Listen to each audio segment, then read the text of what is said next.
This is Marna Weston for the Samuel Proctor Oral History Program at the Hannibal Square Heritage Center in Winter Park, Florida on July 19th, 2013.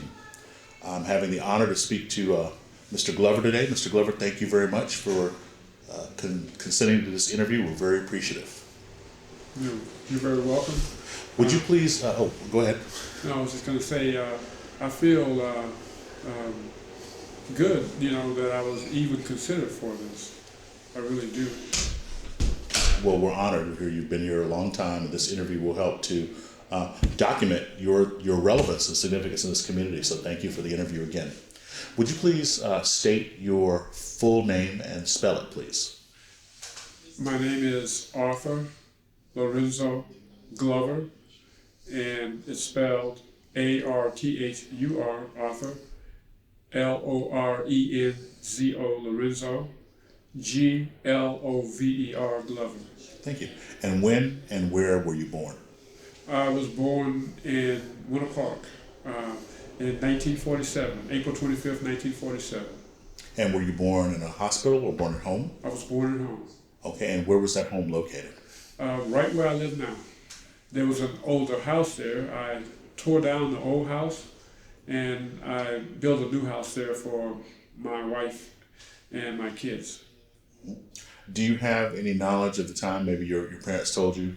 When you were born, was there a midwife present or was there a doctor present? What were the circumstances? There was a doctor. And do you know the doctor's name? I don't remember the doctor's name. My mother did tell me, but I could find that out from my aunt. Okay. My aunt is 80 years old, and she remembers everything. She has a fantastic memory. Mm-hmm. What is her name? Her name is Lily Mae Shanks. And where does she live? She lives in Eatonville on Washington Street. Mm-hmm. For those who might not be familiar with Eatonville, could you describe where in relation to Winter Park Eatonville is? Eatonville is adjacent to Winter Park, actually, because I would say approximately 2 miles distance from this part of Winter Park anyways. Eatonville has a section that goes, Winter Park has a section that goes west from 1792, and it actually connects to Eatonville. It's called Margaret Square. Who are your mother and father? My father was Arthur Leland Glover, and my mother was Thelma Shanks. She didn't have a middle name. My mother's also called Thelma. Her name is Margaret, but all of our family in North Carolina calls her Thelma.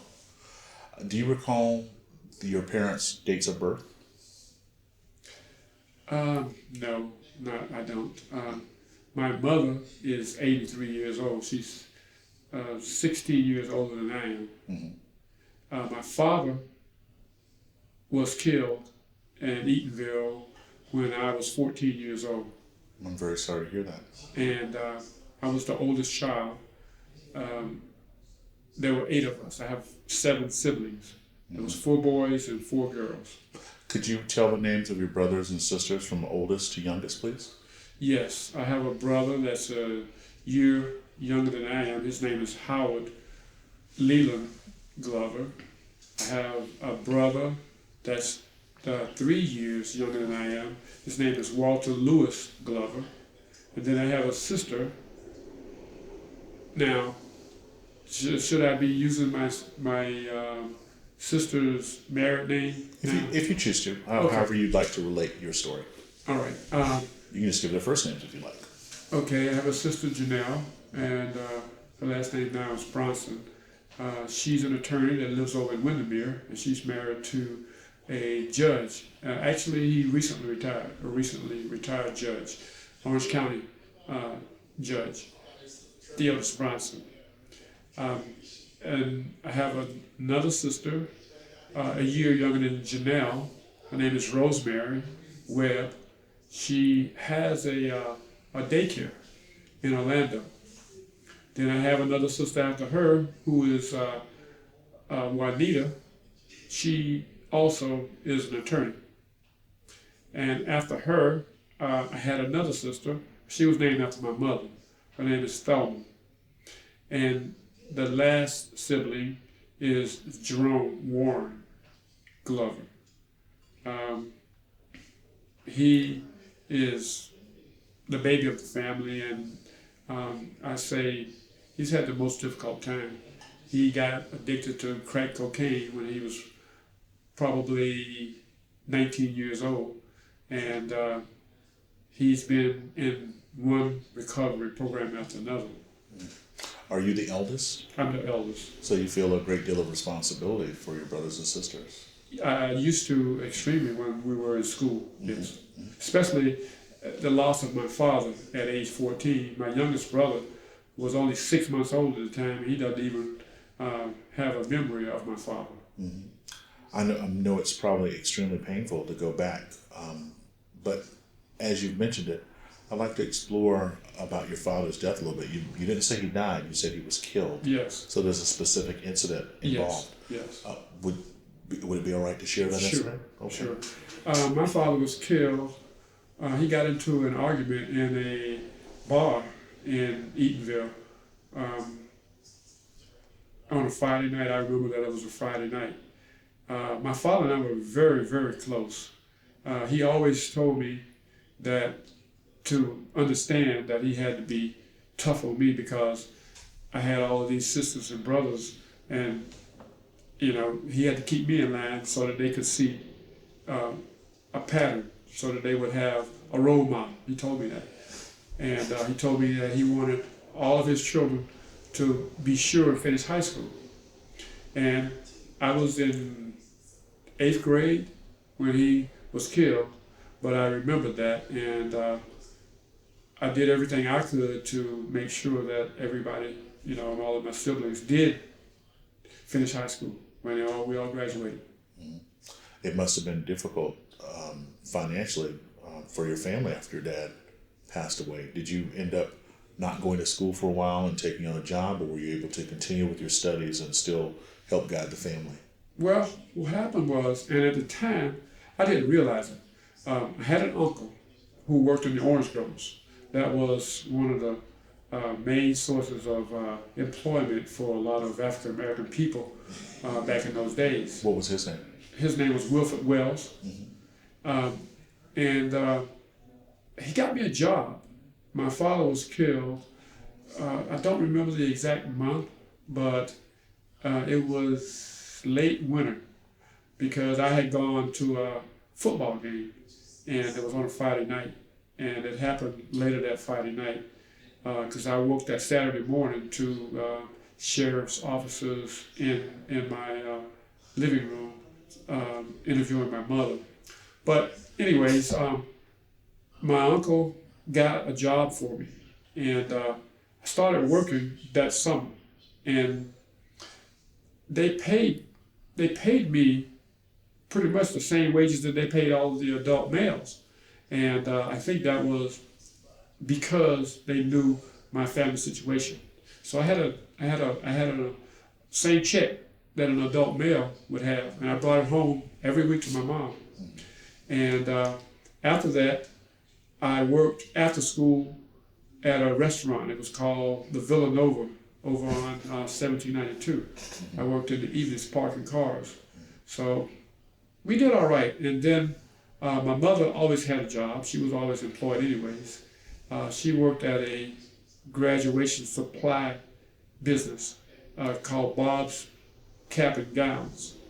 And when I got to be 17, I had an operator's driver's license, and they let me be the delivery person. So, people, I guess, used to find ways to help needy families, because during those times there was no food stamps or no welfare. Mm-hmm. And my mother having 8 children to raise on her income, was, I'm sure, pretty difficult.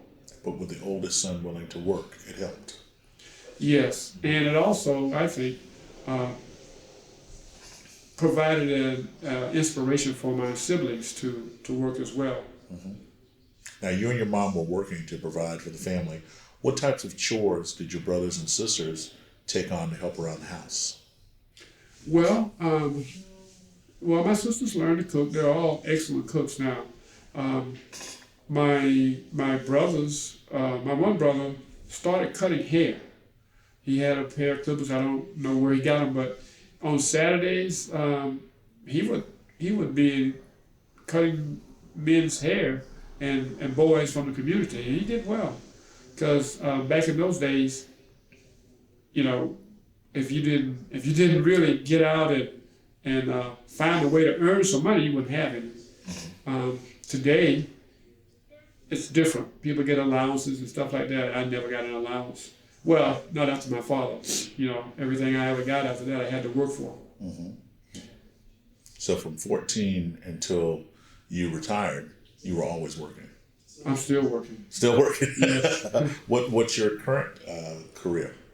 Well, I work for a roofing company, Neff and Son Roofing Company in Orlando. And what do you do there? Roofer.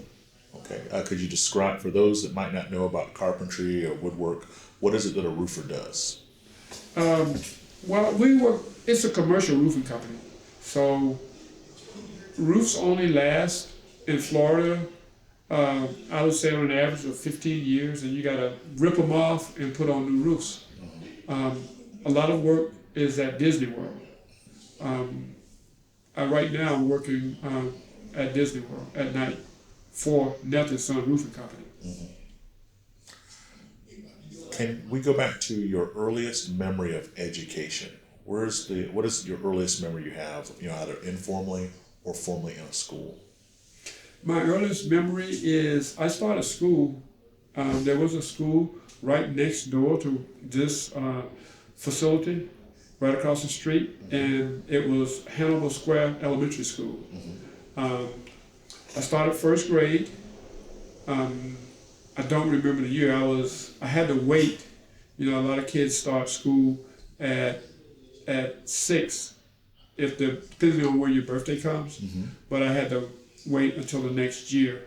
So, but I started first grade right over here in this elementary school, Hannibal Square, and it was from 1st to 6th grades.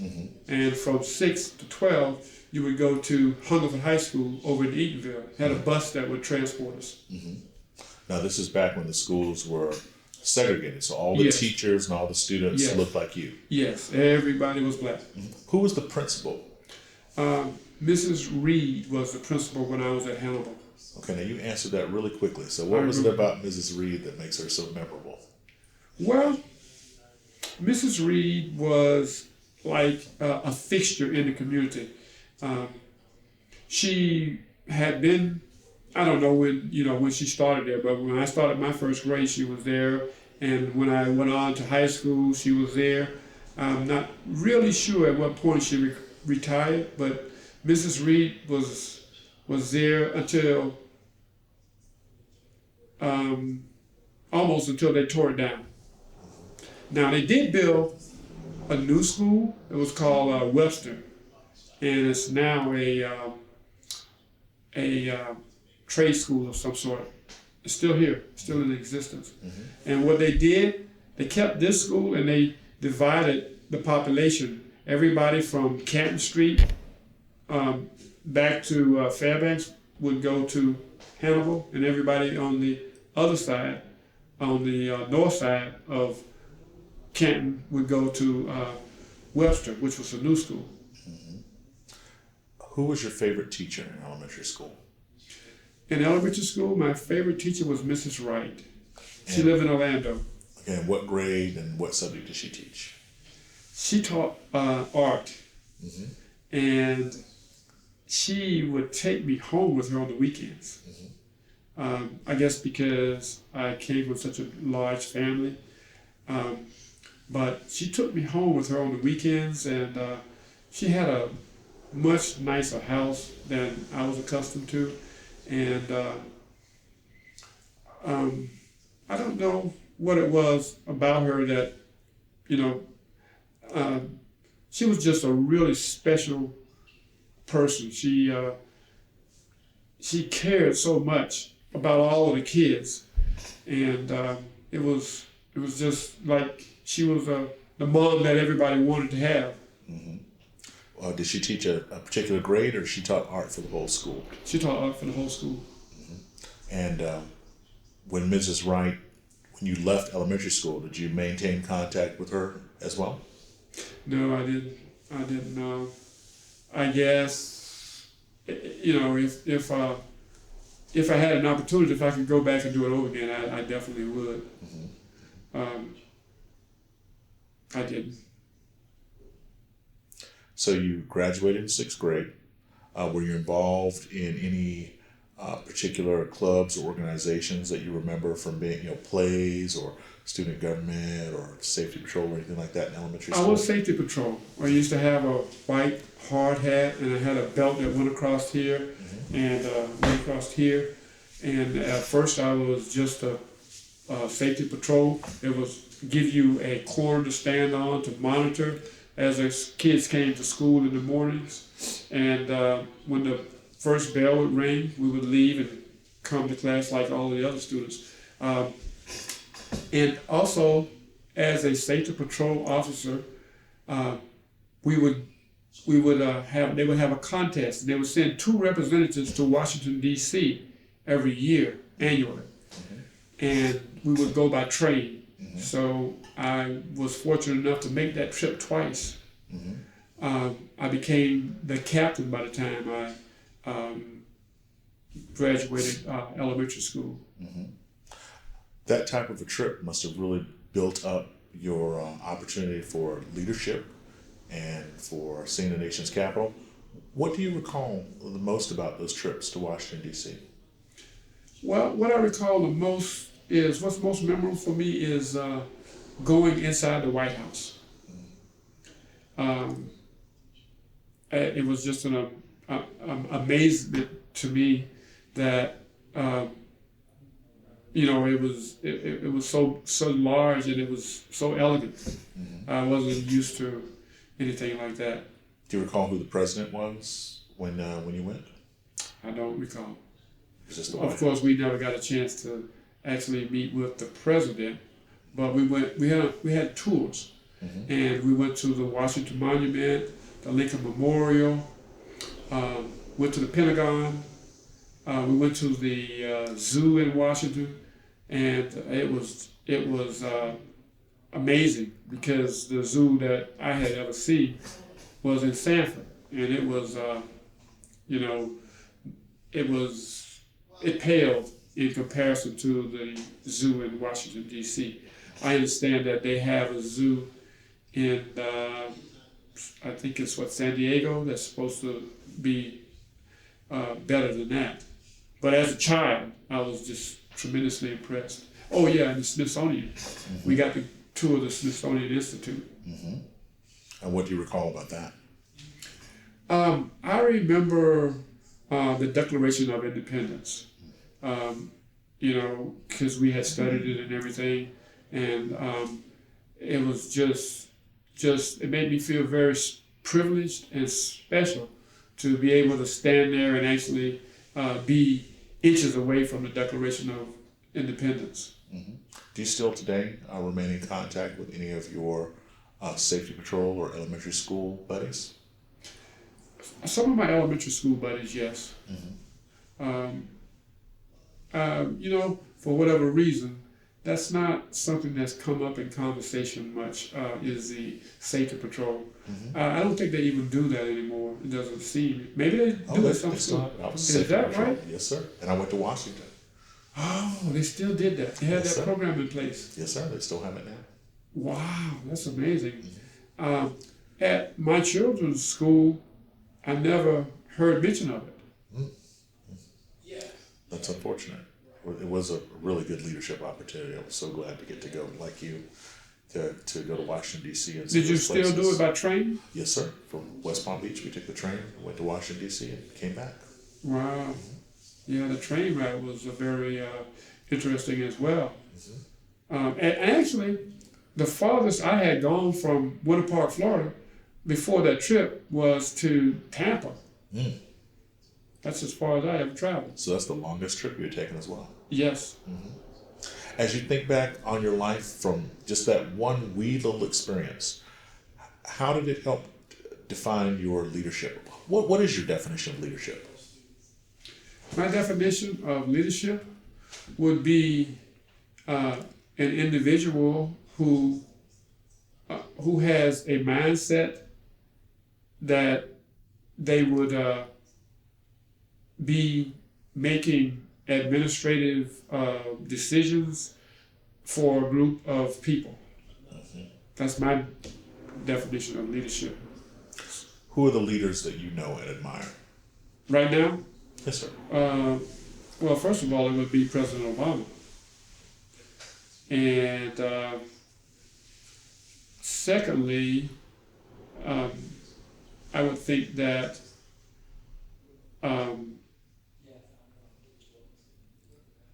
my pastor is a good example of a leader. What is his or her name? His name is Dawkins. Pastor Dawkins. Yes. What is it about President Obama and Pastor Dawkins that have you mention them in the same breath in defining leadership? Well, a person who leads an organization or a group of people is the person who is, in my mind, in charge of the direction that the organization or the group will take, and they make decisions that would guide the program. And so I think that President Obama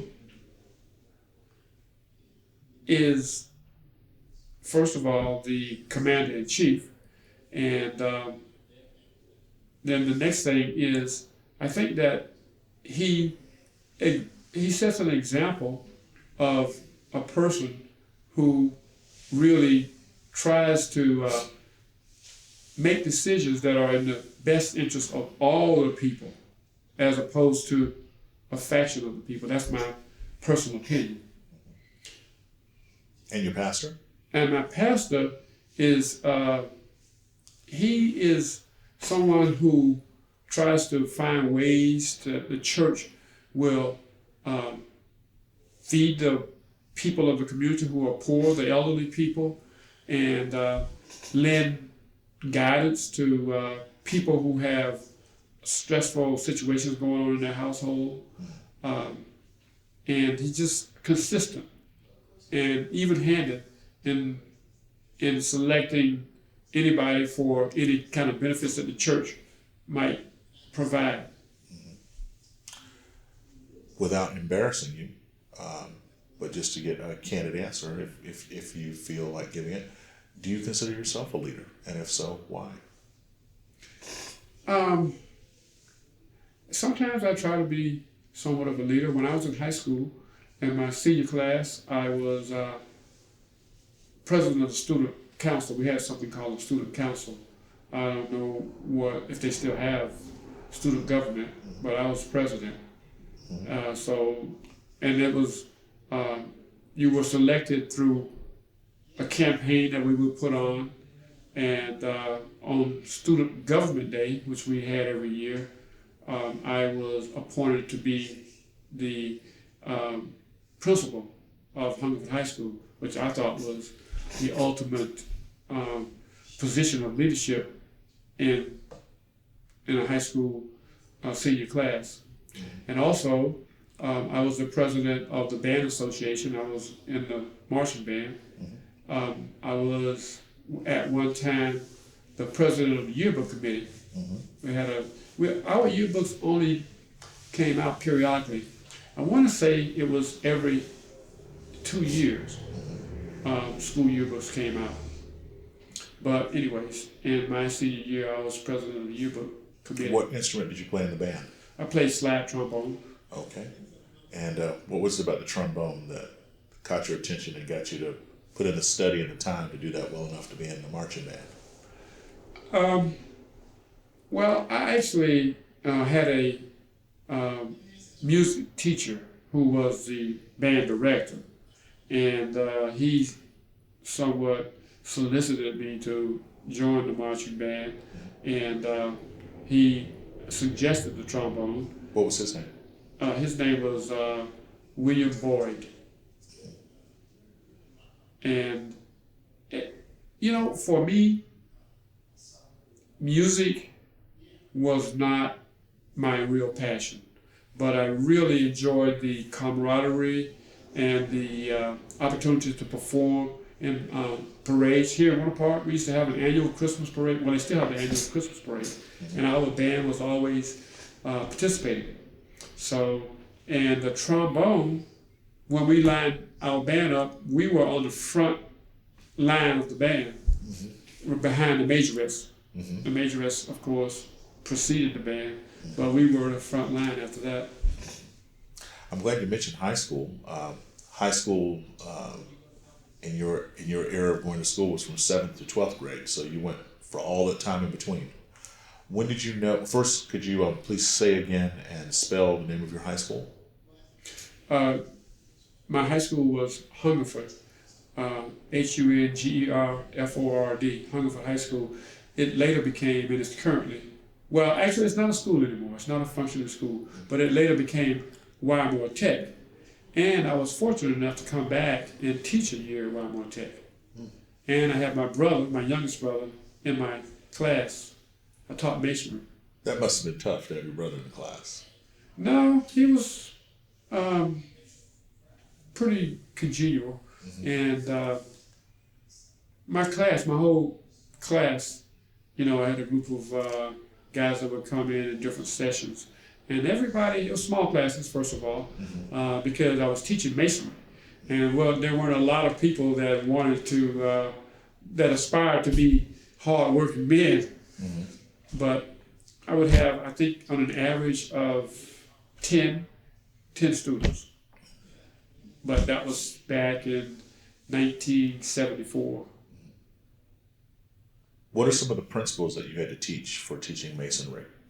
What should a student have to understand in order to be able to learn the basic idea and to excel?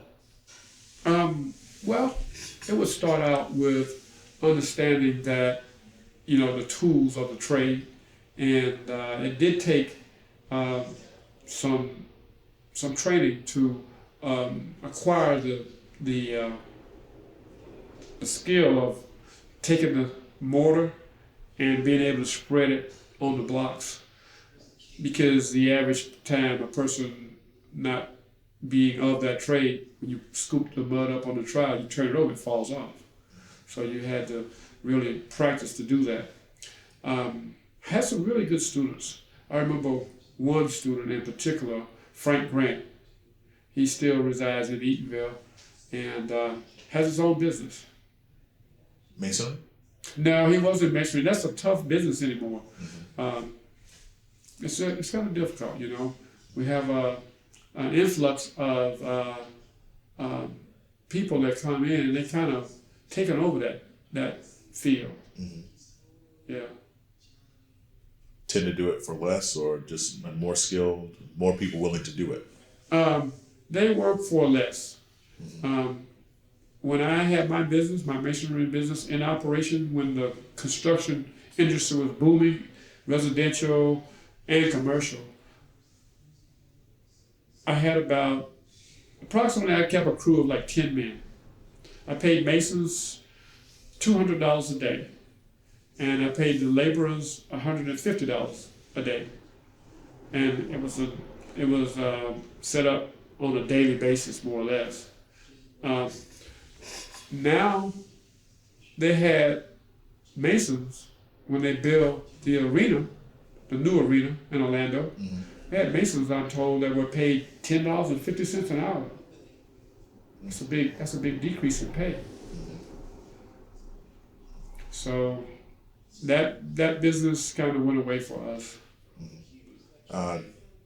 Being involved in roofing, you're still in construction, so do you miss it, or do you still feel that because you're involved in the industry that everything is working out? I do miss it because I operated my own business here in Winter Park for 18 years. And it's a lot different when you work in another business on an hourly basis. It's really a step back to be the proprietor and then go to an hourly employee. But I started with this roofing company 3 years ago. And it's a result, actually, of some mismanagement of my finances. I have a grandchild that got into trouble, and it kind of drained my wife's and our savings. And well, my sons got into trouble with the law. So each time something happened like that, it drained our resources to the point that I put a mortgage on my house, and my mortgage is like $1,200 a month. And so, I still need to work, needless to say. Back to high school for a moment. When you ended up being the president of student council and being in charge of the band and principal for a day, that must be really exciting. Who was your high school principal? Our principal was Mr. Frank M. Ote. I'm sure there's probably pictures in here someplace of Mr. Ote. I would be surprised if there aren't. What do you remember on Mr. Ote? Well, I remember that Mr. Ote was the principal, but his wife worked there too. She was a guidance counselor, and she actually ran the school. He had the position, but she was the real administrator. So he was the vice principal. No, he held the position of principal, but she called the shots. I remember that. But they were very big on discipline. All of the students, you had to have a clean shaven face. You had to have a neat haircut. You had to have your shoes shine. I'm serious. This was a requirement. Your shoes had to be shined on a daily basis. You had to have a crease in your pants. You had to have your shirt inside your pants. If you were at school and your shirt was not inside your belt, you were in trouble. They were very disciplined. And I guess equal requirements for the girls. Yes. Skirts a certain length. Yes. You couldn't wear a skirt that was above your knee, and you couldn't wear pants, and you couldn't wear shorts. They had a dress code in place. Did you have dances and socials? Yes. We did, and everybody had a curfew back in those days. What time was the curfew? 12 o'clock on weekend nights, Friday and Saturday. 12 o'clock in the house, not on the way. And you had to be in by the time the street lights came on during the weekdays. You always had to be in the house when the street lights came on. What were your favorite subjects when you were in high school? In high school, my favorite subject was math. Why math? I don't know, especially, probably, I always thought I was pretty good at math. That was one of my better subjects. But it's been a long time. I graduated high school in 1965.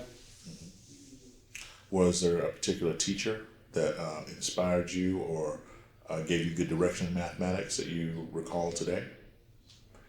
There was Mr. Majors. He's since passed away.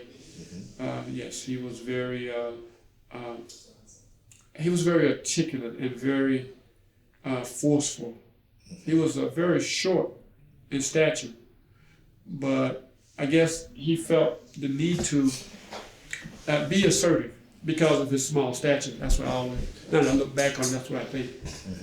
But the most impressive figure from high school as a teacher was the basketball coach, Mr. Charles Miller, and I still see him on occasion.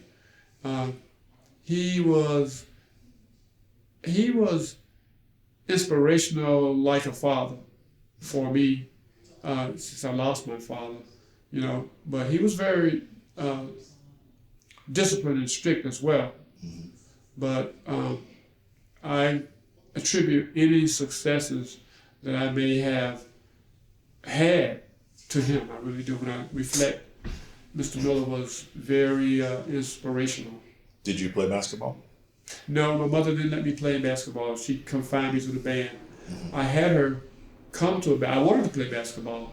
I had height and athleticism as well. I played basketball, after school hours and such, but I never played organized sports in high school. I had her come to a basketball game, which was a big rival game between Jones High School from Orlando and Hannibal. And the game got very physical. And one of the players got injured. He fell, and he had a broken place on some place on his head, as I remember. And that was the night that my mom was there to see the sport. And so you didn't get to play basketball. No, I didn't get to play basketball. Did you all win the game? Yeah, we won the game. We always had our school was only, if I remember right, it was like a C school, and Jones High at that time was a AA or AAA school. They were population-wise, they were much larger school than we were, but we always had a basketball team that was just as good or better. Main routes, how about football? Not so much. Yes, football too. We always had a really good football team. We were a much smaller school, and we were in a different conference. Okay. In other words, it wasn't a conference game for them, nor us, but it was always a big rivalry, an annual rivalry. Were you in the Big Nine, either one of those, and there was a Big Nine North, Big Nine South, or different conference? Do you recall the name of your conference? No, I don't recall the name of the conference. Do you recall the schools that associated with your conference? Yes, there was Phyllis Wheatley over in Apopka. There was Crooms Academy in Sanford. There was Cocoa High School in Brevard County, and Jones High School from Orlando, and Wildwood. I don't remember. Oh yeah, and there was Howard High School from Ocala. Okay, excellent. Do you recall your football coach's name? Mr. Knoblack. Mr. Knoblack. Yeah, he's since passed away. Is there any other teacher from your high school who you recall as having a significant impact, or even just an incident that you remember, or an example of something that happened in high school that's memorable because of that teacher? Well, I remember the most outstanding teacher was Mr. Miller. Every time I see him, because he was a guy who was very soft-spoken. He was a basketball coach. He was very soft-spoken, and but he was very disciplined, and he was very strict, and he just had a way about him. If any of the guys got out of line, the teachers would always say, "I'm going to have Mr. Miller come and get you," and people would settle right down. There was a teacher, Mrs. Baldwin. She again was an English teacher. She was very soft-spoken as well. But I guess the school was orientated toward discipline. And I think that's what we needed.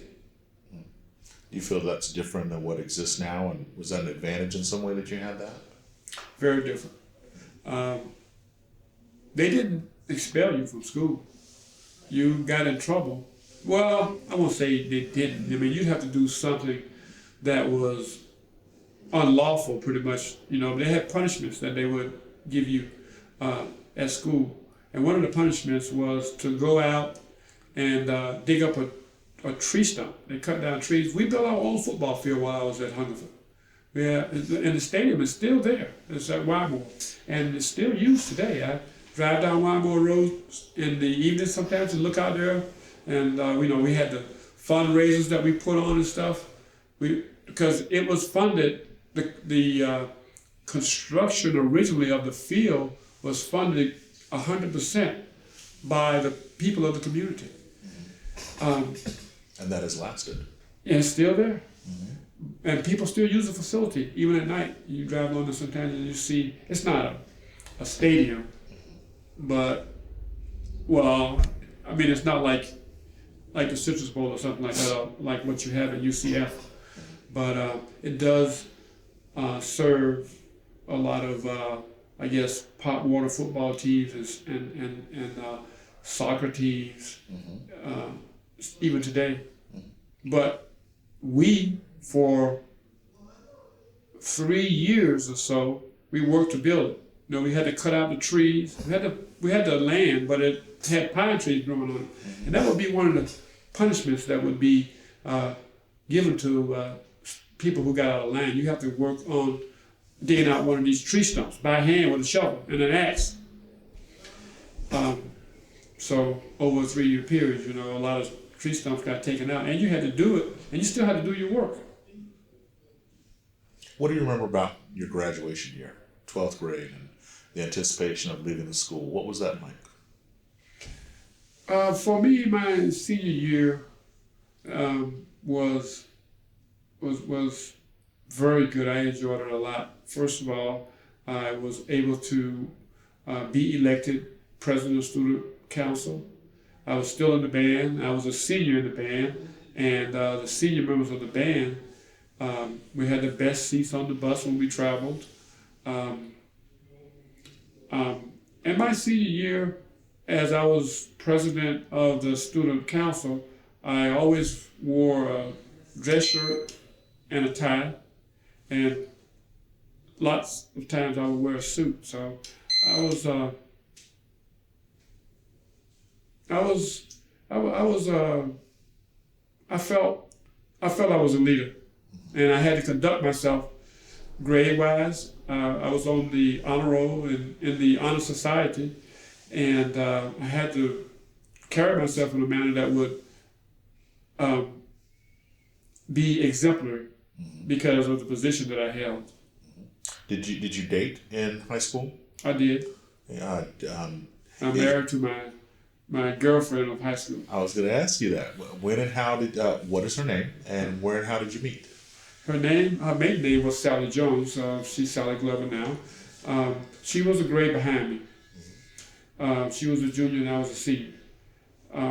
We've been married now 45 years. And she lived about, I want to say maybe, she lived on Swope, which was maybe 2 blocks from my house, from where we live now. And she, too, was from a large family. So how did you notice each other in school? Did you go to school from 1st grade to 12th grade with each other, or did you meet in high school? No, I never knew her until, I want to say, 11th grade. Okay. We just became friends at school, and we rode the bus together because there was a bus that went from Winter Park to Hungerford. So we rode the bus together, and we started dating, and still together. Nature took its course. Okay. So you graduated. What did you do after you graduated? After I graduated high school, I went away to Central Florida Community College. There was a 2-year program there in technical construction, and chose masonry as a major. I was inspired to they had a renovation project going on in my senior year, and I was sitting in class one day and I was watching brick masons. I was watching the way they handled their tools, and I was just impressed by the amount of progress that they were able to make. And I just decided when I was a senior in high school, that was what I wanted to do. So what took you to CFCC? I was given an academic scholarship, and I went there. It was a community college. It was a 2-year program. And after I got my AA there, I came back and went into the apprenticeship program, masonry apprenticeship program. So since I had my foundation already, they started me as a third-year apprentice. Were you associated with a union? Yes, I was in the union. And which union was that? Local 1765. Mason work? Originally, I went into carpentry, and I became a journeyman carpenter, but I still had my heart set on being a mason. So after work got a bit slow, I went from carpentry and I did a masonry apprenticeship. The masonry union wasn't strong here, but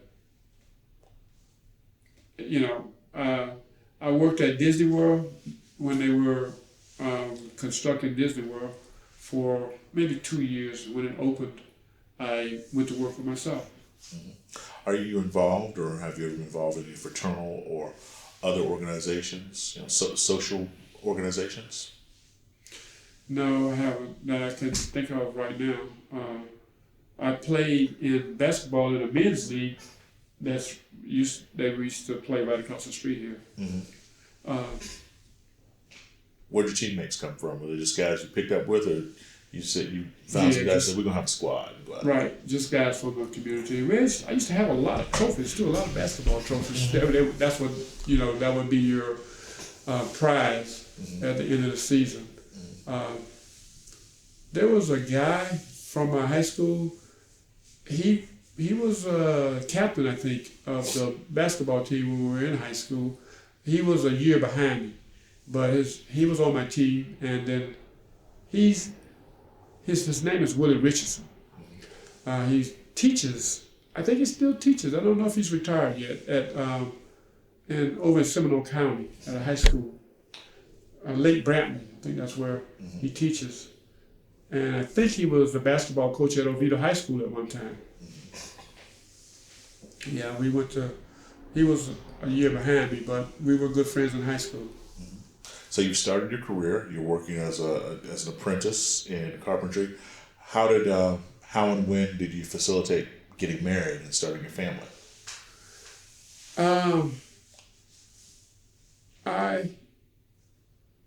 My wife and I were dating, and I was working in Miami, and I don't remember it was in the Carpenters Union, but I don't remember the number of the union because I've been away from the union for a long time. They don't have a lot of work, but my wife got pregnant when I was working there, so we got married. Okay. And how many children? 3. Okay. Could you mention them from oldest to youngest, please?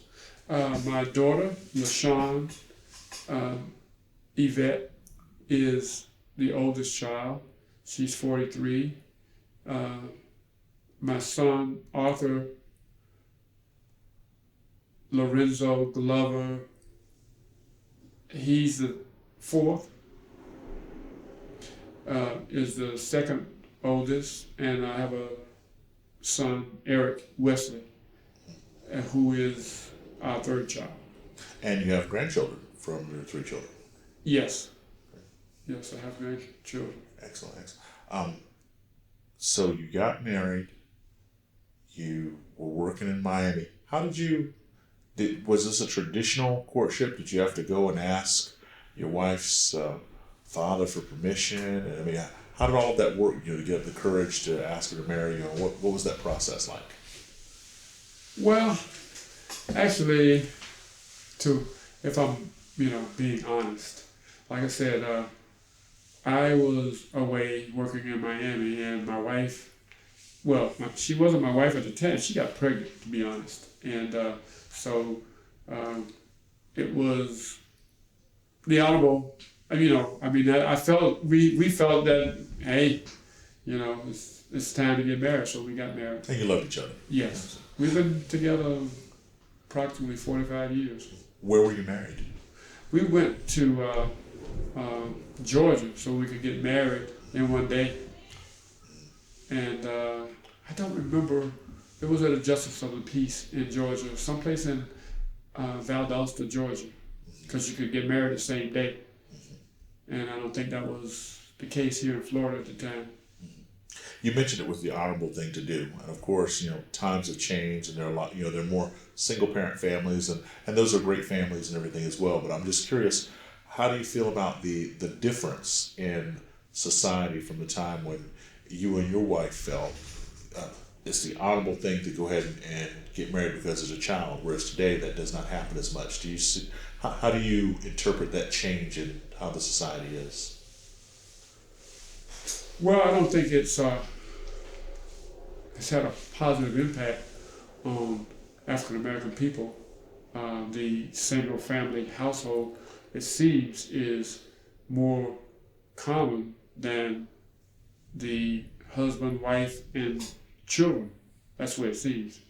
And I think it's had a negative impact on the way that the children of single family households function in life. I really do. Overall, I think it's had a negative impact. As a community person who takes a leadership, and I think it's fair to define you as a community leader with you being here today and speaking with us in this project, and we thank you. What is your opinion on the state of Black America when you sit in your own community and know that just a few blocks from here, across the street, the school was once African American, there were businesses, all those things have changed. What do you see is going on in Black America today with these changes? Well, the city of Winter Park has definitely come a long ways. When I was a child, and as I stated earlier, my house is in the same place that I was born. And when I built my new house, I situated my bedroom that I lay down and go to sleep in every night. That's where I came into the world, right in the same spot. But when I was a child, Virginia Avenue, which is 2 blocks from where we sit now, was the dividing between white Winter Park and the African American community. I remember that the pavement on the streets ended at Virginia, and then we had all dirt streets on the black side of town. As a child coming up, we used to get all of the old books, the books that were obsolete. When they got the new books from the white school, which was Winter Park High School, they gave us all of the old books, and it didn't seem odd, or as a now maybe probably I'm sure the principal and the teachers saw the disparity, but as a child, that was just the way it was. It was acceptable. And I never had a book when I was going to school that I can remember that was not already in the part where you write your name when it's issued to you. It was always already filled out, other people's names. And when I went on the truck to bring the books to our school, I had a chance to look into the gym at Winter Park High School, and they had a lot of equipment that I had only seen and heard about. I had only seen in pictures, and I heard about in the gym. You would have ropes to climb on and such. We had just the basics. We had softball, volleyball, basketballs, just the basics. We didn't have any. They had a pool. We didn't have a swim team or anything like that. We didn't have a pool. So I did feel a bit underprivileged from having seen that, if you follow what I'm saying. And as I reflect on it now, I felt like, but at the time, I didn't know anything else. But it's come full circle, more or less, because my children went to the same school that I'm making reference to, Winter Park High School. That's where they went to school. So they sat in the same classrooms with everybody else. We, here in Winter Park, our first black police officer, was walking the beat. He was the only member of the Winter Park Police Department that didn't have a police car. He was on foot. And his authority only extended to African American people. He could not, he didn't have any authority over the white citizenry of Winter Park. But this same officer, as time passed, his name was Fields. So he became sergeant and then Lieutenant Fields. So, like I said, things changed a lot. He became an officer with the Winter Park Police Department. Mm-hmm. Do you think that educationally things have gotten better? You mentioned that your kids went to the same high school, but with the way the system works today, are you confident that all kids are being treated, basically the same and given the opportunities to advance?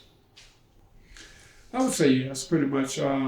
Because you sit in the same classrooms, you have to apply yourself. Now, I don't know how the instructors deal with the individual students, but I mean, at least they don't get the books, the old books. They don't get the old books. I mean, they get the same books that everybody else gets now. We used to get all of the obsolete books. When they got new books, they would get rid of the books, that edition, and then we would get those books at our school.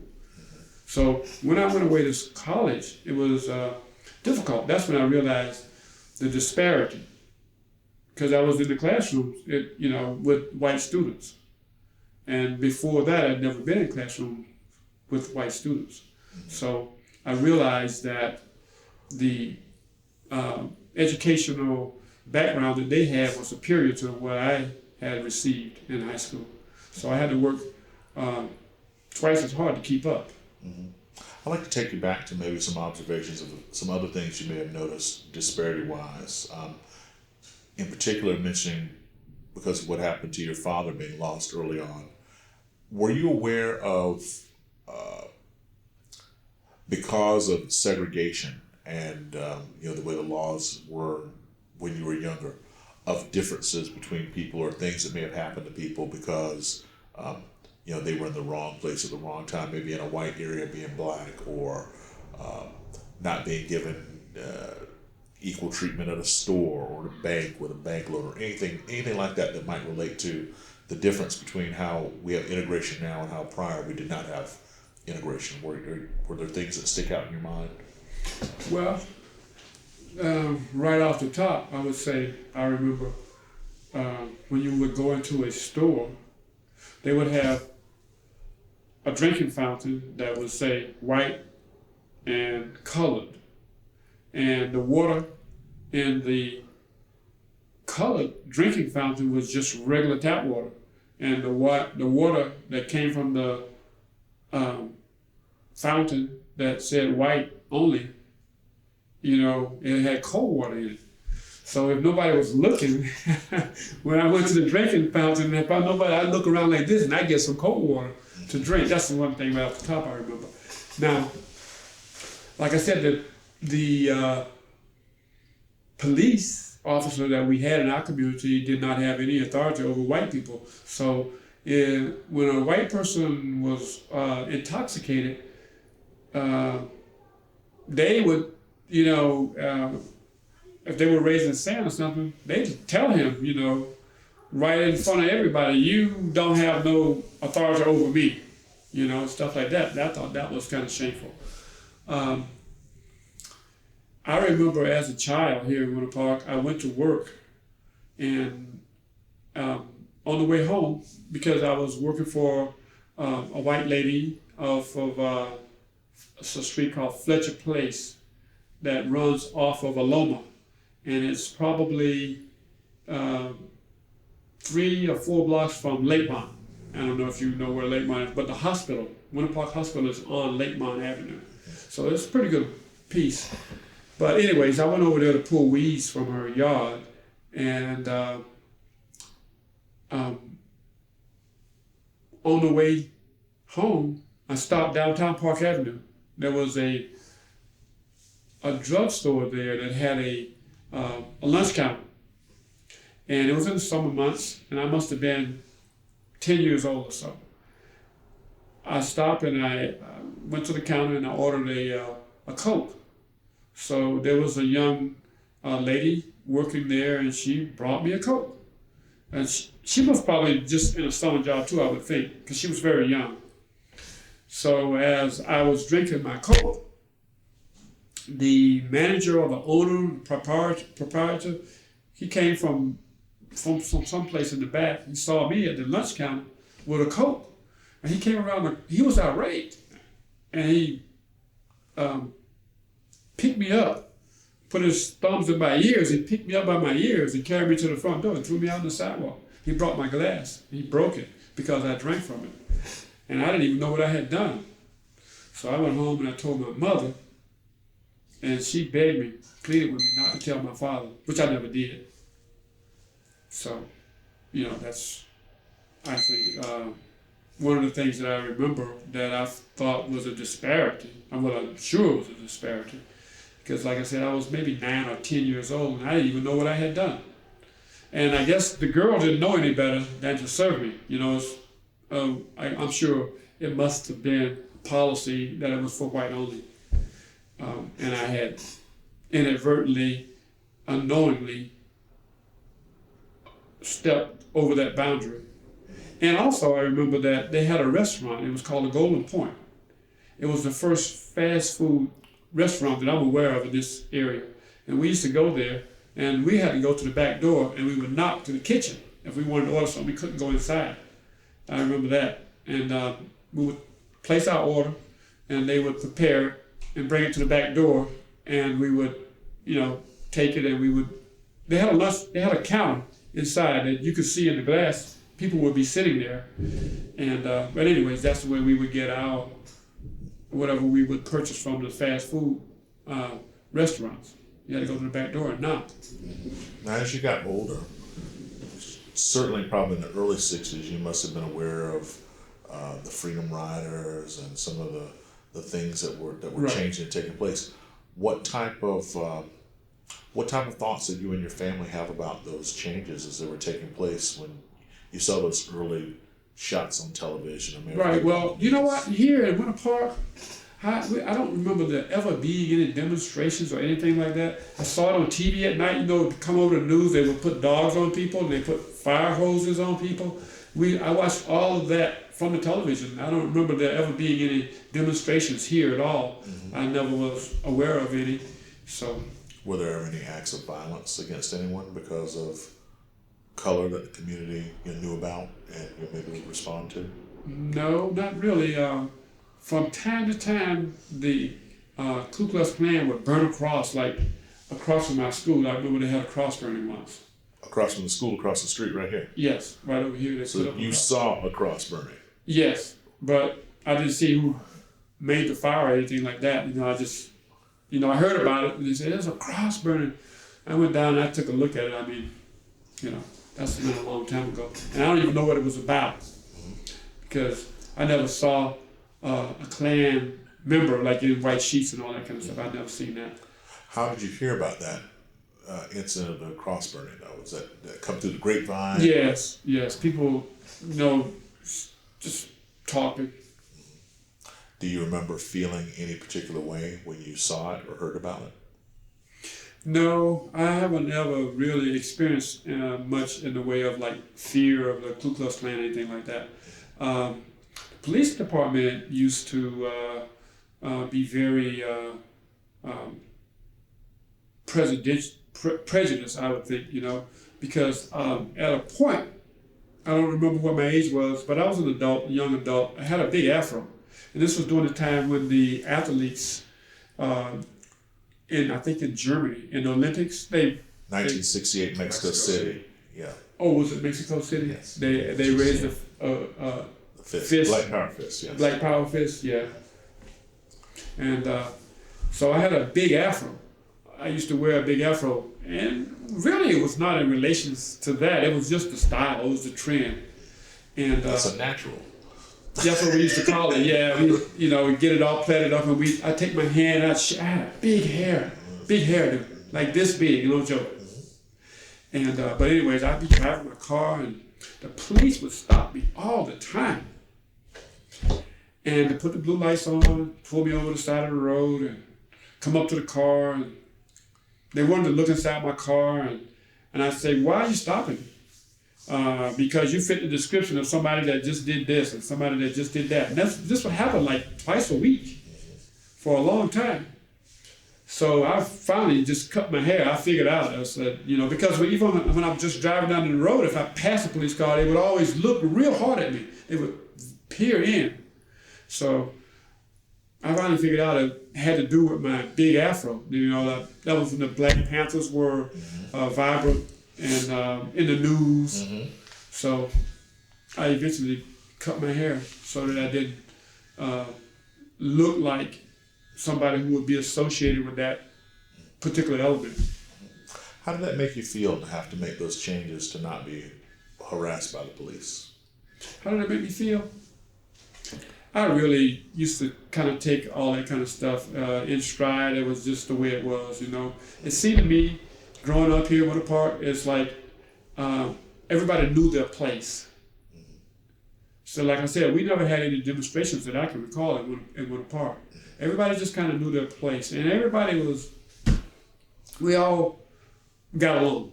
Very rarely did we have any conflicts. It was just the way it was, you kind of accepted that. I remember one time I was out walking when I was a young kid. I have 3 brothers that I was telling you about earlier. And a Winter Park police officer came up and he wanted to know it was like about dark. We were going home. And we must have been, as I recall, in the area of Virginia. That was the dividing line. And he wanted to know why we were out and what we were doing. And I remember he called in on his radio and he said, I got 3 niggas over here, and he asked us our name. We told him our name and such. But did you know his name? No. Okay. Did you know the name of the chief of police? Yes. His name was Buchanan. Yeah, Chief Buchanan. Yeah.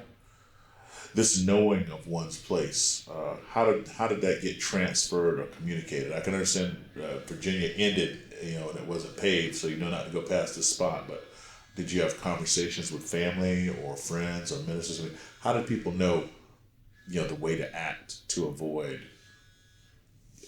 an unpleasant situation? How was that communicated to you? Well, through my mother. She didn't want any trouble. And when I was 12 years old, my father, we moved out of Winter Park and moved over to Eatonville. And we stayed there until I went away to college and everything. But my great-grandmother, my father's mother, still had the property where my house is now. And she always wanted me to have my house there. So it was an old house there. Actually, she used to have a store where my house is. So, in trying to meet her wishes, I went into the construction industry and I was able to build my own house. So I tore down the old house because it was falling down anyways, and I built my house that I live in now. Could we go back for a second to your family, since you mentioned your father's mother, your dad's people? Who were his mom and dad? I knew my dad's mother. Her name was Emma, and she and my grandfather, my dad's dad, they were divorced before I was born. And my dad had 2 brothers that were half brothers. They were twins. Warren and Daniel Lamar.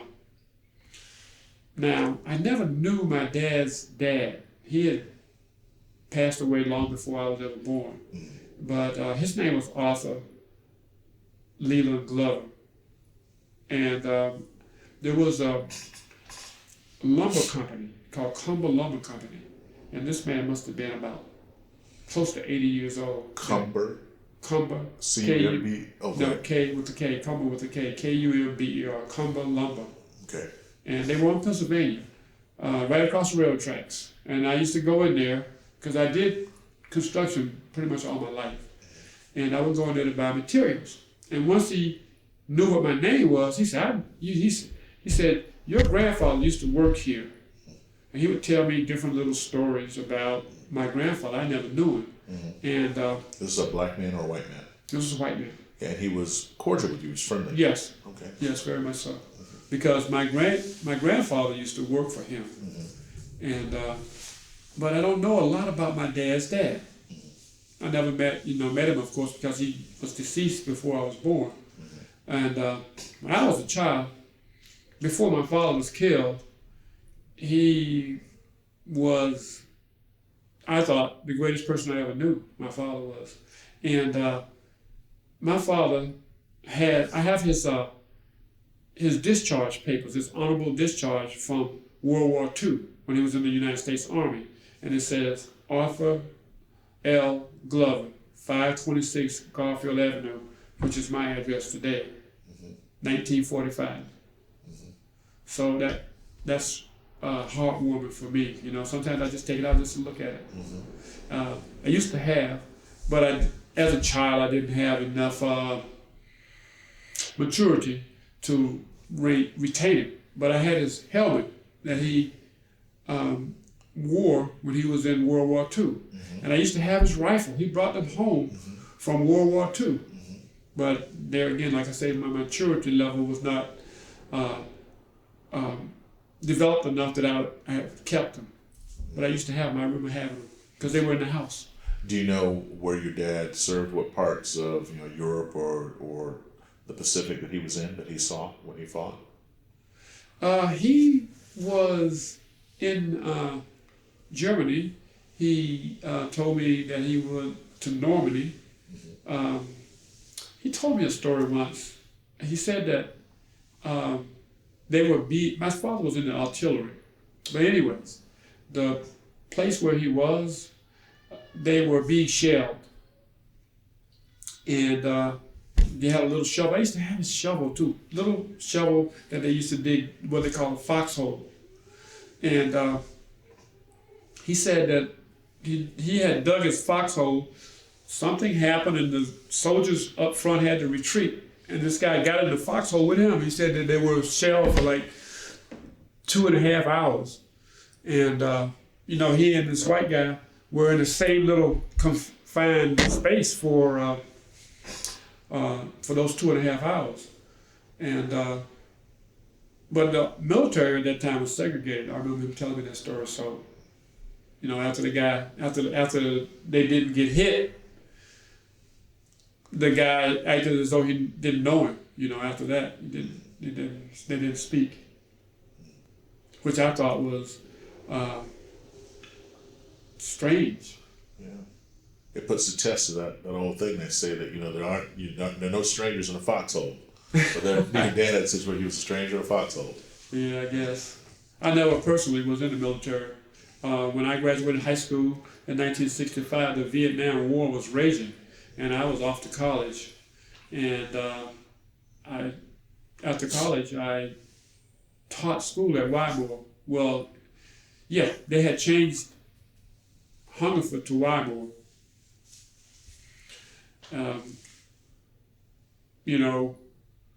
That's something that the citizenry fought about. People, the alumni, and all that kind of stuff. They fought to try and keep the school.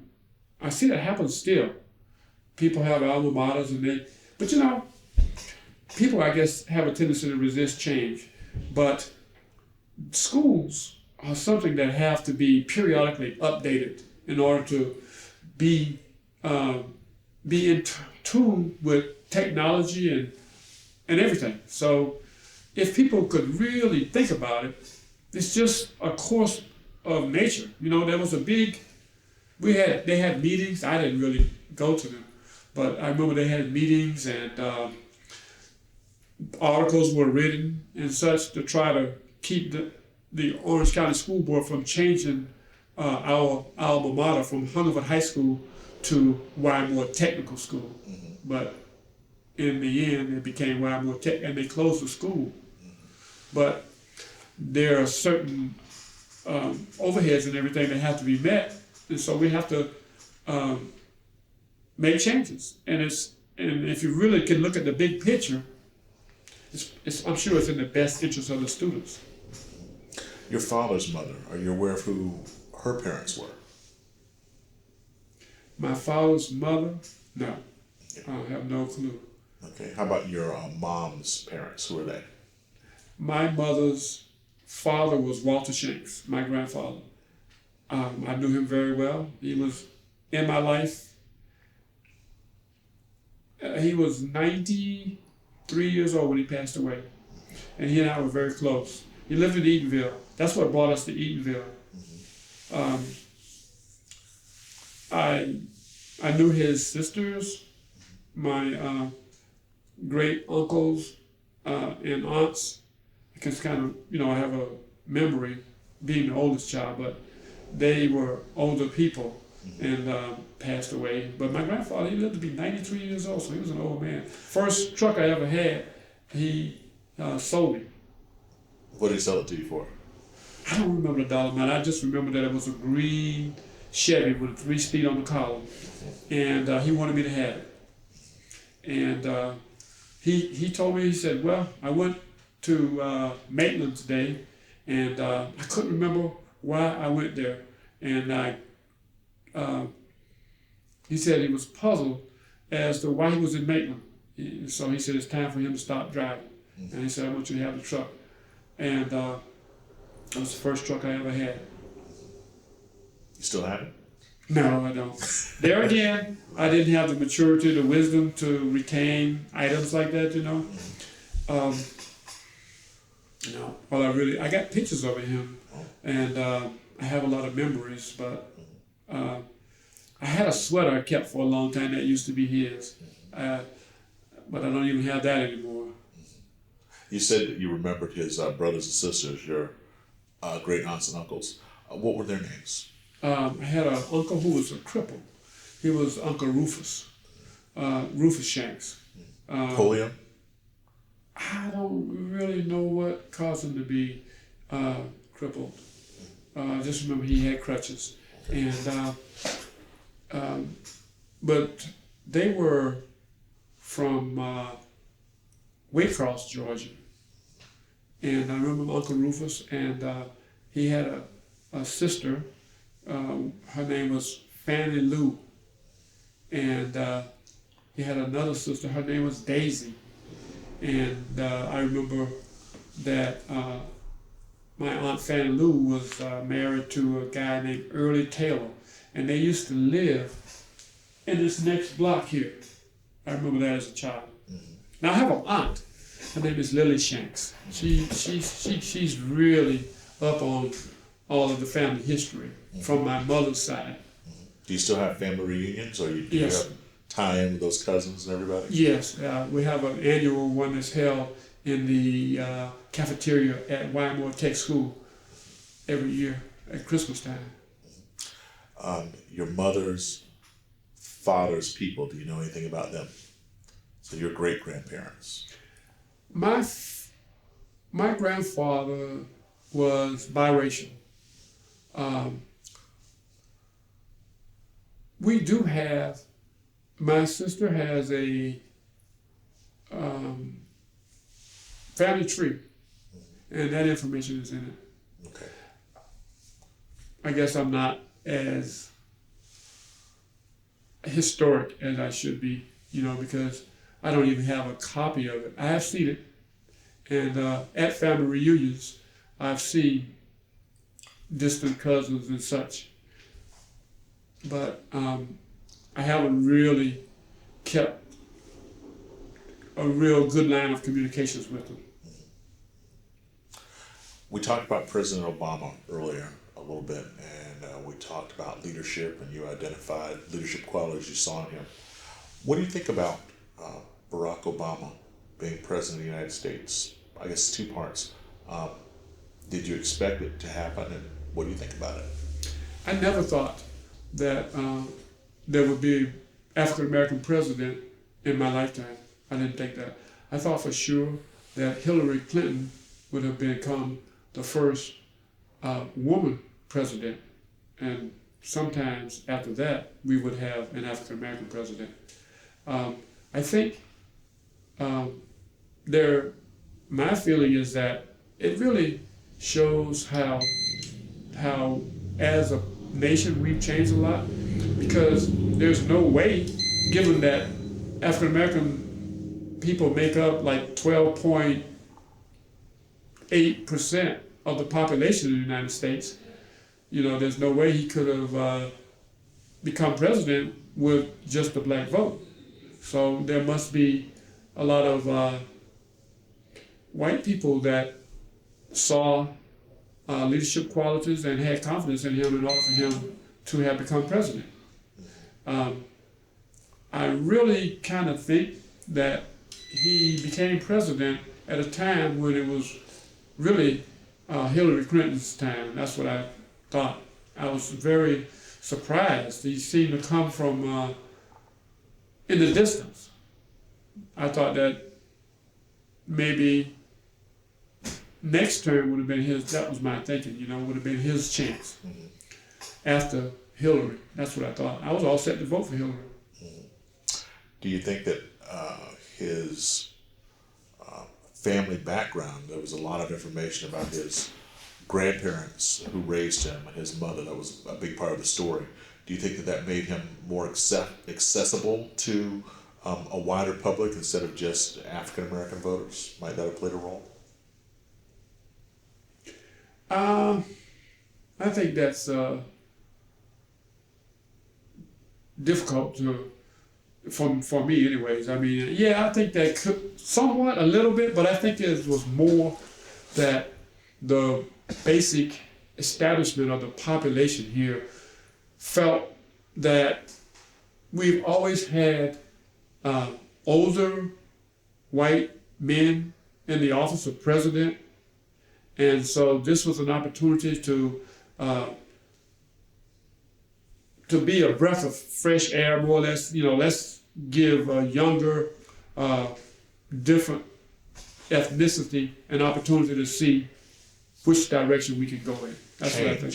Change. Ran on change. Yes. So, has the experiment been successful? He's been elected to 2 terms. We don't know who's going to come afterwards, but what do you think about this period of time where a black man was elected president? Has he done enough to where it can happen again, or what are your thoughts? I think he's done a good job from my perspective, but I think it's been extremely difficult, and I think that there could have been a lot more accomplished during his administrations, except that I think the resistance, I was just astounded at the amount of disrespect that was thrown at the office of President of the United States. I mean, I was watching TV and I saw a man in chambers call him a liar while he was at the podium. And the State of the Union, that's never happened before. When that happened, what were your thoughts? Well, I was really surprised, and I just felt that it was extremely disrespectful, and then I was even more surprised at the amount of support that, I don't remember the gentleman's name now. He was a Republican from South Carolina. I don't remember his name. Right, I remember that he was a Republican from South Carolina, but I mean, he received a lot of money support. What I'm saying is people like Sean Hannity and O'Reilly and Rush Limbaugh, they acted like he was a hero. I mean, I just think that if nothing else, people should respect the office of president to the extent that they wouldn't do something like that. What are your hopes for Winter Park in the future? You were kind enough to consider this interview for the Oral History Archives and a way to add to the body of knowledge to help students in the future and help people in communities listen and hear your story. So there had to be a reason that you were willing to do that. And I'm thinking that it must center around your love for your own community and how you want people to know more about it and think about it. So what are your hopes for Winter Park as you reflect on your time here? Well, my hopes would be that Winter Park is a very beautiful, and it's very congenial community. And for the most part, the white and black community are they get along very well. I don't know of any tragic incidents that have ever really occurred, but it's a very, very pleasant environment, I think. Excuse me. And there again, I think everybody kind of goes their own way, even if you know what I'm saying. It's like to me, it's always been a sense of people know their place. I mean, African American people on this side, I've always felt that I've been well respected, and whenever I go to Miller's Hardware Store, which is a white establishment that's probably the patronage is 99% white people. Everybody in there always is very pleasant, and I feel very in place. There's no place at Winter Park where I can go that I feel out of place. So the only criticism I have of the way this community functions as a whole is that there seems to be, to me, disparities in the way that the police department interacts with the African American people. And that's not all the time. But I'll give you an example. I had a problem with a guy coming to my house. He got into a big verbal fight with my son, my youngest son. And I made the guy leave from my yard. And the guy came to my house with a gun. It was over a girl. And these kind of things happen. And so he went just on the sidewalk. Big crowd of people, drew a big crowd of people. And I guess it was more just show off than anything else. But I called the Winter Park Police Department, and they're located less than a block from my house. Well, when the police came, they came 3 police cars, but they told me they couldn't make this guy, he went to the sidewalk. He took the gun, I saw him hand the gun to one of his friends who went around the corner to hide the gun someplace, and he came back, a friend did. So the police were there, and I told them that, but anyways, I'm sure that that's just hearsay.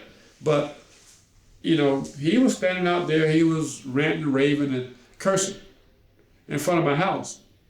And of course, my son, to be fair, my son was in the yard, and he was doing the same thing from in my yard. But the problem I have with this situation is that when the police left, they told me there's nothing they could do about that. It's public property. He's standing on the sidewalk. So I felt that if somebody came to your house and made a big fight, and then you were able to get them out of your yard, and you call the police because you don't want this to escalate any further, that they would not. If this same guy went across the railroad tracks and he was in front of a white person's house and they called the police, when the police came, they would have got right in the car and got right on him. And so they would not have left him standing there. They left the guy standing in front of my house, and he was a big person. So that's what I'm saying. I felt that was a disparity because I just know in my heart of hearts that there's no way, if I had been a white man on the other side of town and there was a guy making a disturbance in front of my house, that they would have reacted the same way. They just drove off, and they left him standing right out there with a crowd of people and everything. So, this guy could have had the other guy bring the gun back, and my son could have, or mine could have been injured, or my son could have, whatever could have transpired. So I just wish that that's what would be my hope, that we would have a group of law enforcement officers that would have a different attitude when they deal with African American people. That's just one example. There are numerous ones that I could cite. I got into a fight once, been a number of years. My wife was coming from church, and there was a guy that was drunk. She had to walk by their house. And the guy came out, and for whatever reason, he grabbed a hold of my wife by the arm, and she had to, you know, and so she came over and she told me about it. Well, it was only like in the next block, so I walked around it, and I was standing there talking to the guy, and he was like very congenial, pretty much, but his house was like 4 houses doors down. His brother came out of the house, who was a big guy, and his brother came up and he saw his brother, and he just changed his whole attitude. He went to cursing, and he swung to hit me, and I grabbed him by the arm, and we started fighting, and his brother came up behind me and hit me in the head with something, and they wound up breaking my hand and breaking my glasses. Called the police. They said, well, nothing we could do, we didn't see it. To me, that's unimaginable. They said, we didn't see it, nothing we can do. They didn't do nothing either. They didn't even go and ask the people on the street or nothing. I had a big black eye. You know, my eye was all swollen. My lips were busted. And they said there was nothing they could do because they didn't see it. To me, you know, I mean, that's just, it don't make no sense. I'd like to mention just a couple of quick points of reference or individuals and just get your quick response on them, whatever that would be. Okay. Michelle Obama. I think that she's very charismatic. I think that she's, in my mind anyway, she's one of the better first ladies that we've ever had in office. She's very intellectual, she's fashionable, and I just think that she conducts herself as well as any first lady that we've ever had. Martin Luther King. I think that Martin Luther King was, to civil rights, the most important part of integration. I think without Martin Luther King,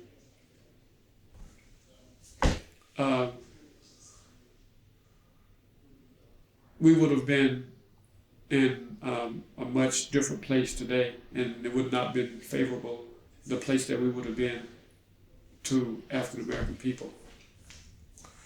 Mary McLeod Bethune. Miss McLeod was a inspirational leader, and she was a person who had a vision. And Bethune-Cookman College, when I was coming up, was always a desired place for people to further their education. So she put that in place.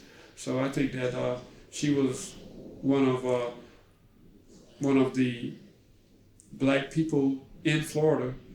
She was one of the most outstanding black people here in Florida. Jake Gaither. I'm not familiar with. A coach at FAMU. He was a football coach. I don't really know a lot about him. I just know that FAMU has always been for students in Florida one of the premier African American schools. The FAMU band situation. I think it's very unfortunate. I don't know how it could really benefit the general population for them not to be able to perform. I don't understand how you penalize people, everybody, for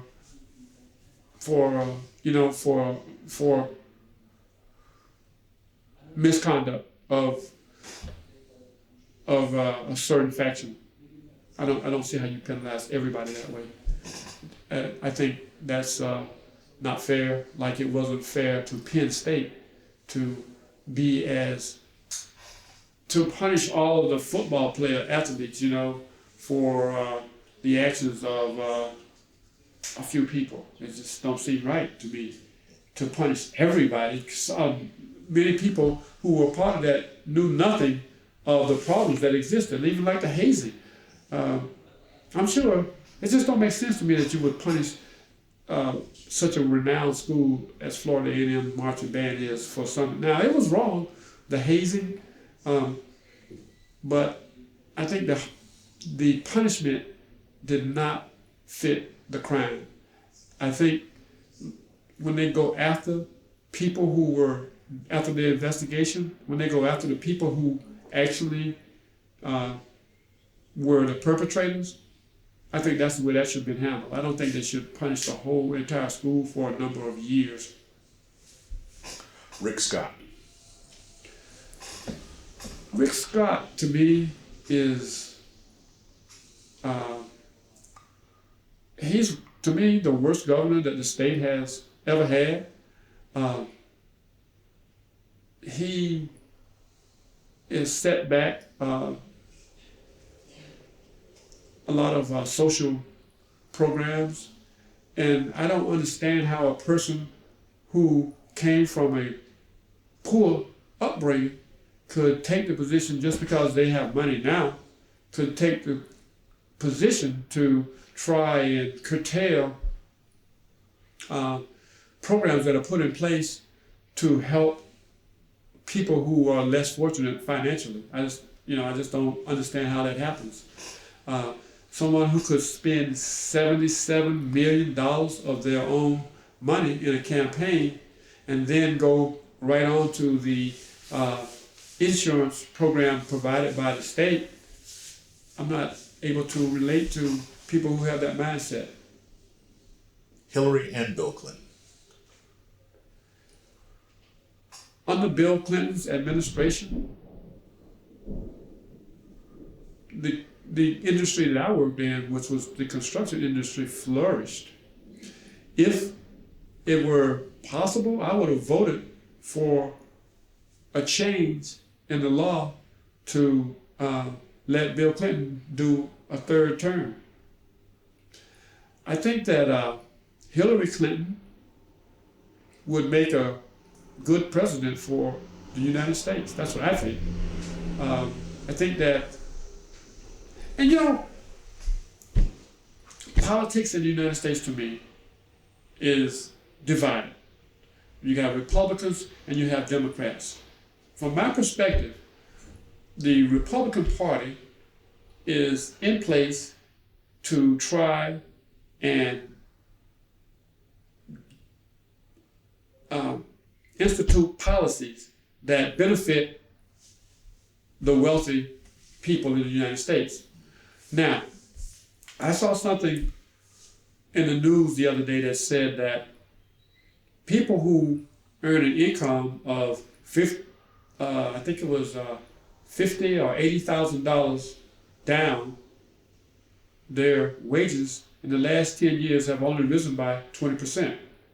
People who earn in excess of $250,000, their wages in the last 10 years have risen by 275%. That's a great disparity. That's what's destroying the middle class. So Rick Scott is a person that went from lower middle class maybe, or lower income bracket, to the top income earning bracket. And now that he went there, he wants to impact the government in ways that marginalize people of lower incomes.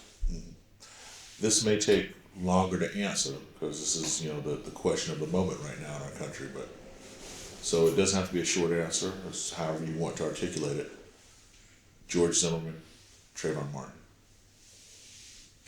Well, I think it's very sad that Trayvon Martin lost his life, but at the same time, I think that it really gave emphasis to the disparity in the way that the criminal justice system handles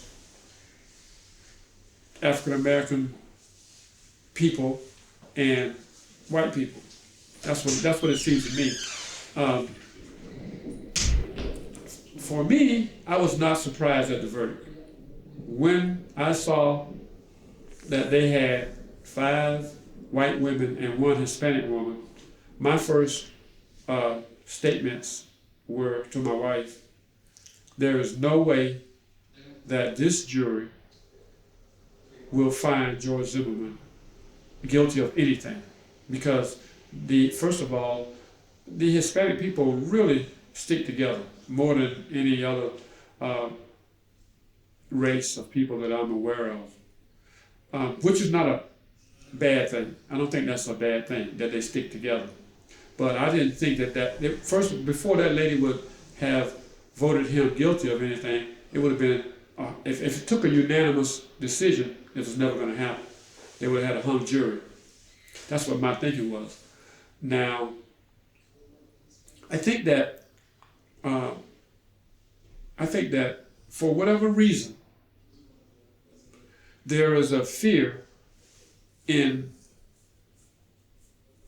white people of the average African American male. That's what I think. Now, having said that, if I sit here and contemplate who my best friends are, I would actually pick probably 3 white men that I know on a personal basis. But that happens once people get to know people. But also, in my experiences in life here, it seems to me that for whatever reason, and I think it's to do with when you have sports or when you have interactions, African American males are just kind of more naturally athletic and more physical people in general. And so people associate athleticism, and I guess with some of the, like some things happen. For example, the basketball player, Ron Artest, he got a new name now, but he went off the court into the stands and assaulted a man in a basketball game. Now, I don't think that's ever happened before, but those are the types of things that really stay in people's mind. So the way, I'm a very thin man. I've always been this way. I only weigh, I'm 6, well, I don't know what my height is actually right now, because as you get older, you shrink. My doctor told me I had shrank 1.5 inches since I started coming to him. But anyways, at a point, I was 6'2 and a half, 165 pounds. It's about as heavy as I've ever been. But my upbringing has been such that I don't see men that I fear. And I cannot, for the life of me, understand how this 17-year-old unarmed kid could be beaten up on a man that was armed.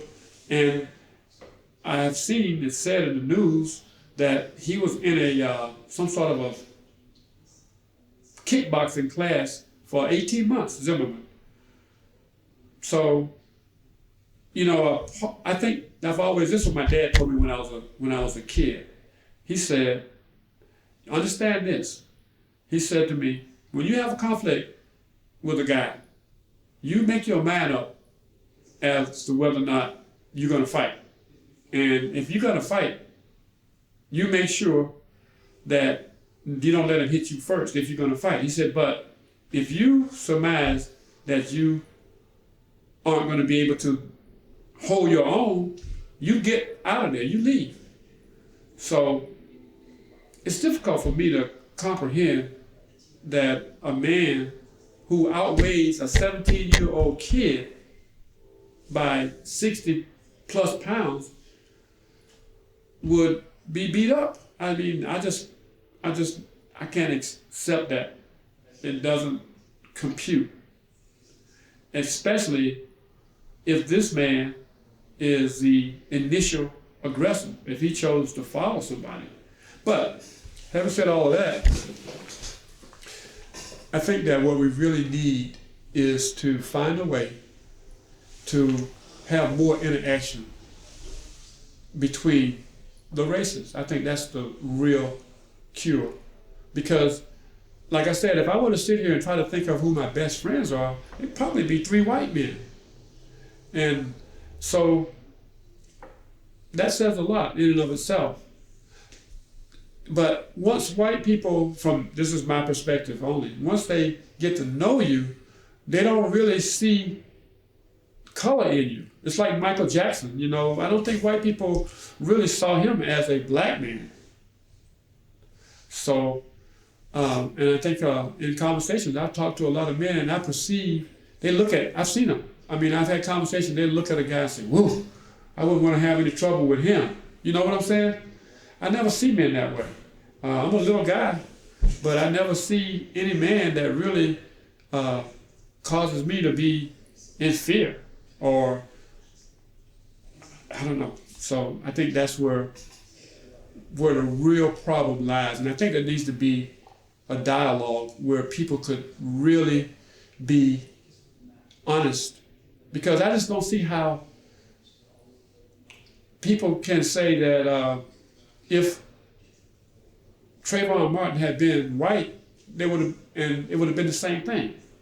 It just does not compute to me. It's like even in his 911 calls, he was calling them a punk, and they always get away with it. Basically, in his mind, he already decided that this person that he was watching was some sort of a crook, and I just don't know how he came to that conclusion, you know? So it's a big mess, but like I said, it's already happened and nothing can change that. But there are people who are very outspoken on both sides that are saying things that will cause the separation in the races, and I think that's bad. You know, I think that people should really take a hard look. Like, for example, O.J. Simpson. I always thought that O.J. was guilty. Had I been a juror, that would have been my decision. I thought O.J. was guilty. I really did. He had a black jury, well, predominantly black anyways, and they came back with a not guilty verdict. So it's pretty much the same thing. But I just think that it's very divisive, and I think that even though we've made a lot of progress in integration, and we have a black president now, I think that people read into any given situation what their life experiences dictate to them, and I don't think that's good. For example, I heard a lot of people say that the president was really wrong for saying that Trayvon, if he had a son, Trayvon Martin, he would look like Trayvon Martin. I just don't see that that was a bad thing. And I understand, I didn't hear this myself, but my daughter told me that Sean Hannity said that George Zimmerman is a hero. That is crazy to me. A 28-year-old man armed and outweighs a 17-year-old child, shoots him to death, and he's a hero? I mean, if Trayvon Martin had been breaking into somebody's house and this whole thing evolved, I could relate. But somebody coming from the store going home, and another thing that struck me was they took this 17-year-old dead person and drug tested him, and the man that shot him didn't get drug tested. Where's the logic in that? I mean, for the first time, I saw police officers take the side of the defendant in testimony. That never happens. I think that the only people I've ever known that would shoot somebody to death and not have to go before a judge the next day or so for an arraignment would be police officers. I never knew any self-appointed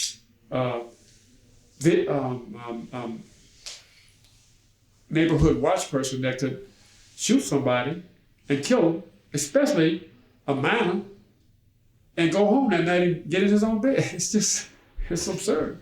Now,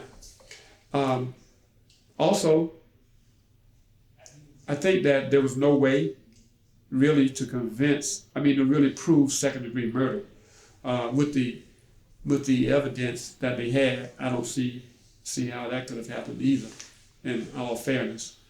But for people to say that race didn't play a part, I don't see how you could. That seems disingenuous to me. My question would be, what made him go against the instructions of the 911 office? And I don't think that a man with a gun would go into a dark space like that, being armed. I don't think he went in there with his gun in his holster. I don't. It may have happened, but I don't think that's the way it went down. I wasn't there, but it just doesn't make sense given the fact that he was as what's the word I want to use? Soft. I think taking the position that he took. I just don't see that I would have any fear of a man of any race if he was smaller than me. What I'm saying, it just doesn't make sense. I think that physically he outweighed Trayvon Martin by 60 plus pounds. So I don't see that it was fair. Mr. Glover, on behalf of the Samuel Proctor Oral History Program and our series of interviews here at the Hannibal Square Heritage Center, I want to thank you very much for your time and telling your story. It will be invaluable for listeners for quite a long time, and you have our appreciation. I'd like to, at this time, give you the opportunity for final privilege. My thanks will end my comments to you, and whatever you would care to say, observation on the interview or final thoughts, when you finish those, as much time as it would take, we'll conclude our interview again with our thanks. All right. Well, first of all, I'd like to thank you for these gifts. I'm going to take them home and put them on my Blu-ray player. My wife and I can watch them. And I'm going to hope that if this interview becomes a part of one of these, maybe one day in the future, I could get a copy. I'm thankful for having the opportunity to come and meet all of you. I'm a person who talks a lot anyways, which is pointed out to me by my wife, so it's an opportunity for me to do what I like to do. So I thank you for this opportunity.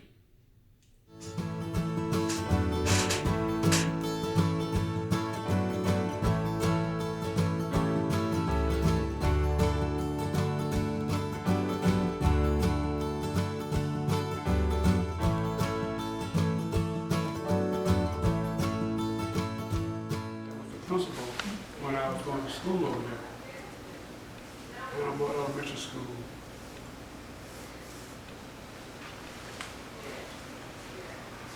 Yep, that's what I said. She was very strict. Oh, she was her aunt. Pearl Reed, I thought that was her mom. Yeah, she's Eves now.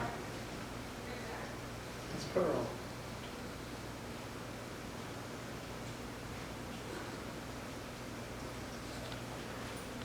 Yeah.